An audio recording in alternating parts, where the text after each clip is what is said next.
There is a difficult to explain feeling that follows many people even when life is stable. Nothing is out of place. Responsibilities are handled. The body functions. The day ends. And still, the mind does not slow down. It stays awake, active, following something that does not clearly present itself as a problem. It isn't anxiety. It isn't fear.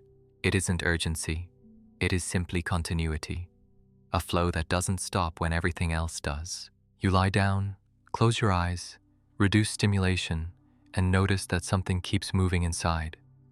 There is no obvious tension, no dramatic thoughts. There is motion. During the day, this goes unnoticed. Attention is occupied. Tasks provide direction. There is an external rhythm organizing experience.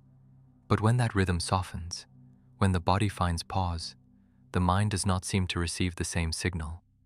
It keeps operating, as if there were still something to be monitored. You can notice this in the simplest moments. In the shower when there is nothing to solve. On the couch after everything is already done. In the quiet before sleep. Small ideas appear. Brief memories. Mental adjustments that do not require immediate action. None of this feels heavy enough to explain the fatigue that shows up later. And yet, it does. What's curious is that this activity does not feel like effort. You don't feel like you're thinking too much. You don't feel like you're forcing anything. The mind is simply on, like a light left on in an empty room, not because someone is there, but because no one turned it off. This state doesn't interrupt life. You keep functioning. You keep making decisions. You keep responding to the world. And precisely because of that, it's easy to ignore what's happening inside. The active mind becomes the background of experience, always present, always subtle. Over time, you get used to this quiet vigilance. It doesn't disturb enough to be questioned. It doesn't interfere enough to be named. It simply accompanies you. A constant presence that doesn't leave, even during moments of rest. Maybe you've thought this is normal, that this is just how it is, that the adult mind works this way. Always thinking about something, even if it's small. Always reviewing, anticipating, organizing. And maybe that even feels like a sign of responsibility, of attentiveness, of care.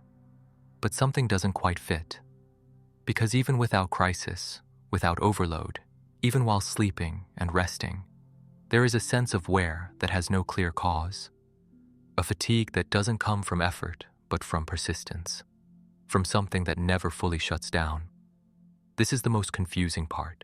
The mind isn't agitated. It isn't worried. It isn't in conflict. It simply doesn't rest. And that raises a quiet question that is rarely formulated with precision. What exactly keeps running when everything else has already stopped? This isn't a question to be answered right now. It's just a shift in focus.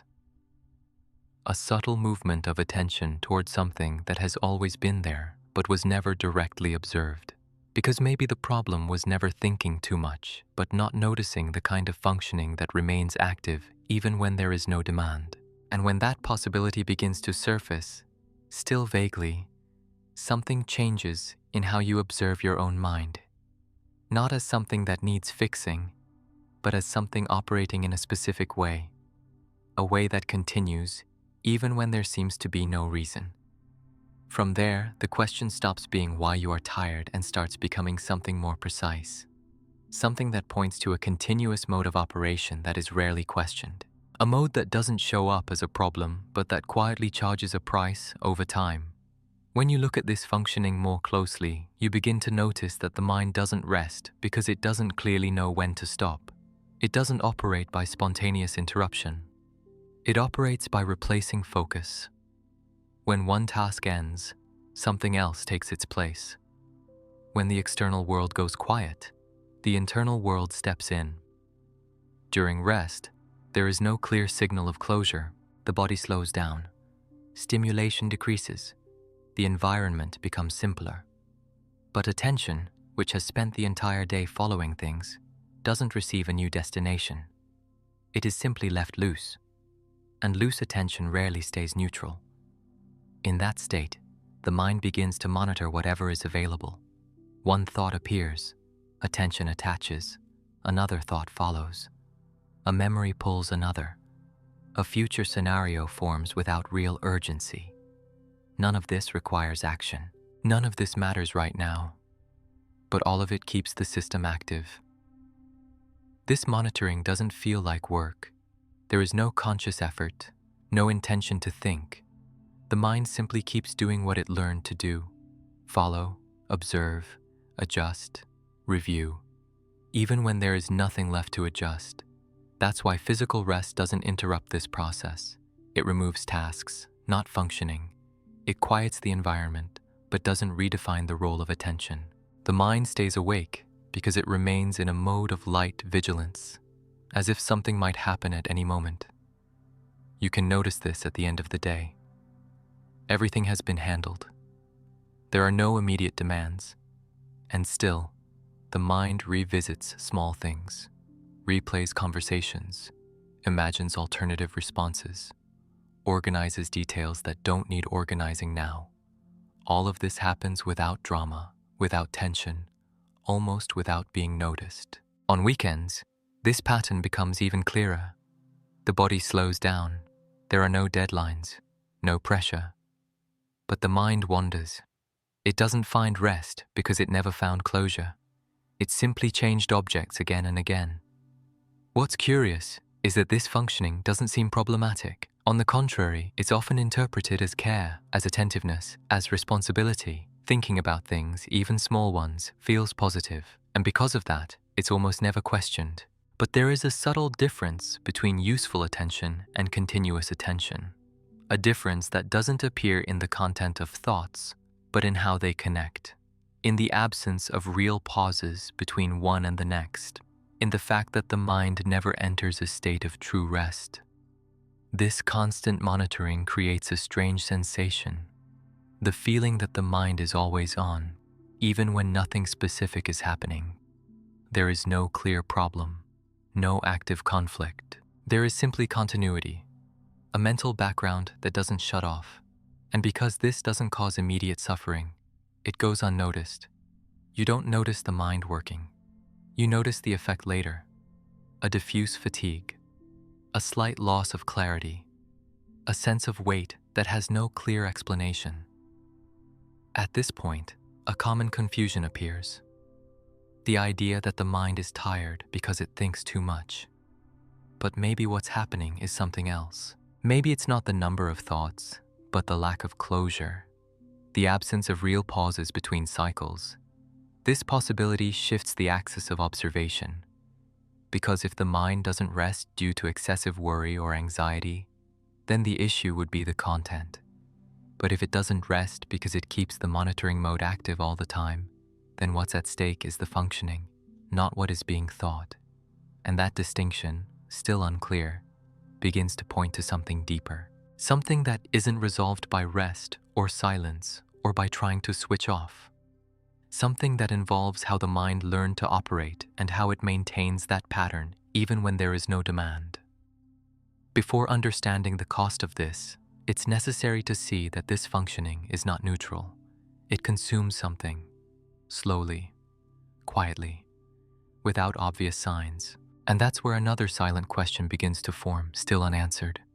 What happens to energy when the mind never leaves continuous monitoring mode? This continuous functioning charges a price that is rarely noticed at the moment it's being paid.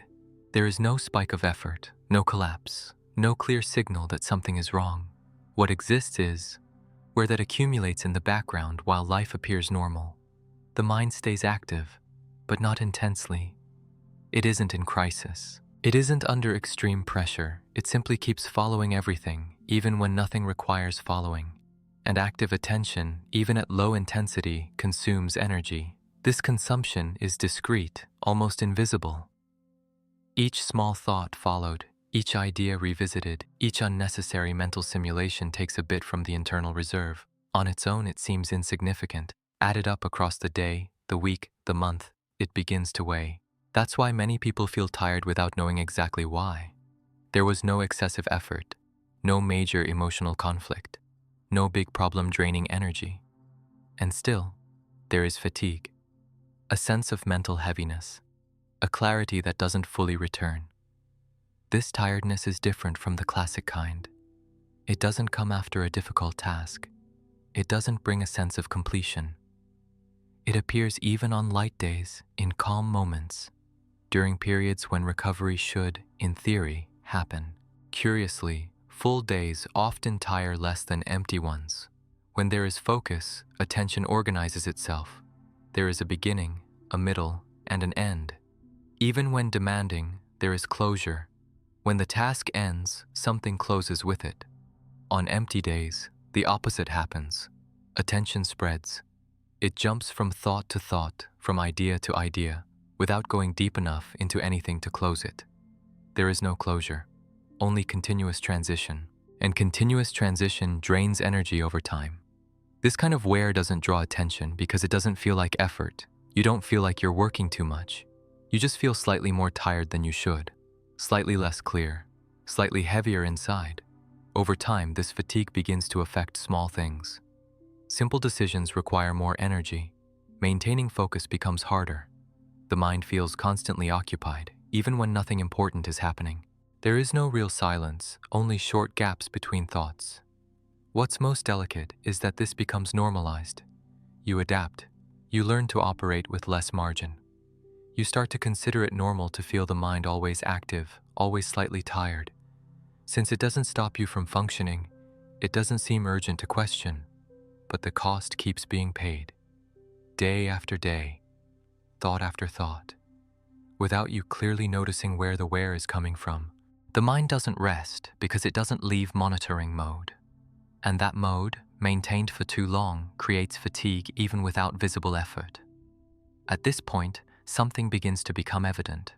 The problem isn't thinking. It isn't analyzing. It isn't reflecting. The problem is continuity without pause.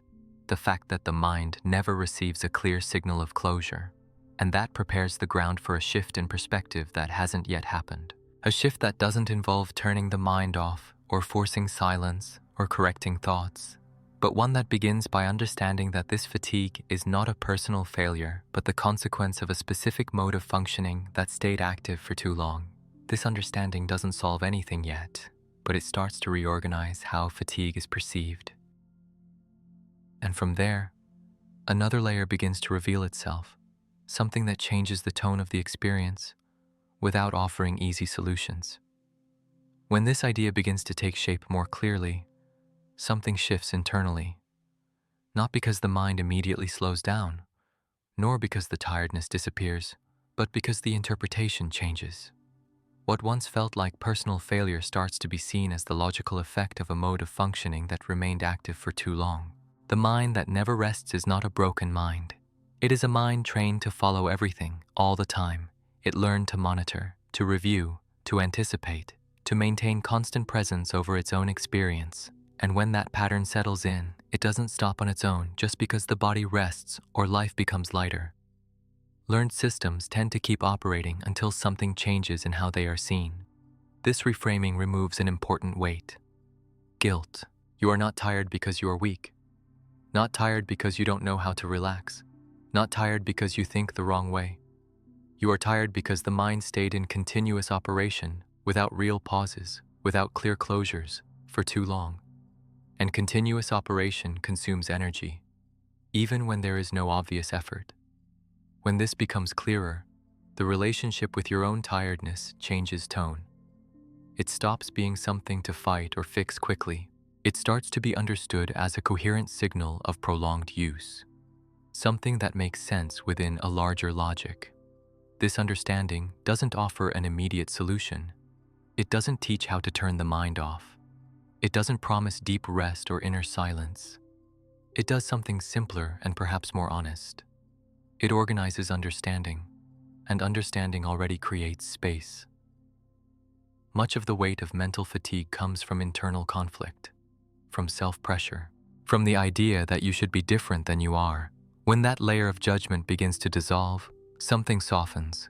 The mind no longer needs to defend itself. It doesn't need to prove efficiency. It doesn't need to justify its state. It remains active. Thoughts keep arising. The sense of an always-on mind still appears, but now there is a subtle difference. You no longer confuse functioning with failure. Clarity at this point is not absolute rest, not silence, not constant lightness. Clarity is being able to see what is happening without getting completely lost in it. It is recognizing the pattern without having to fight it. This clearer view reduces internal friction. The mind doesn't need to spend energy constantly trying to correct itself. It doesn't need to be different right now. This reduction in conflict by itself already changes how fatigue is experienced. It still exists, but it takes up less emotional space.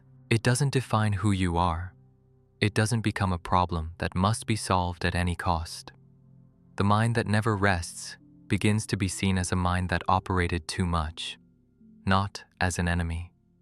A system that stayed active for too long because it never received a clear signal of closure, not by mistake, but by habit. This understanding doesn't end the process. It doesn't close all questions. On the contrary, it opens a more honest space for observation, a space where the mind can be understood before it is demanded. And perhaps that is what quietly changes everything. Not a technique, not a solution, but the ability to see that fatigue didn't come from too many problems or from lack of capacity, but from a continuous mode of functioning that never rested because it was never questioned. When this perception settles in, even slowly, the mind stops being treated as something that must be forced to stop. It begins to be seen as something that needs to be understood, and that understanding, by itself, already starts to reorganize the internal experience. The mind still moves, but it no longer carries the same weight.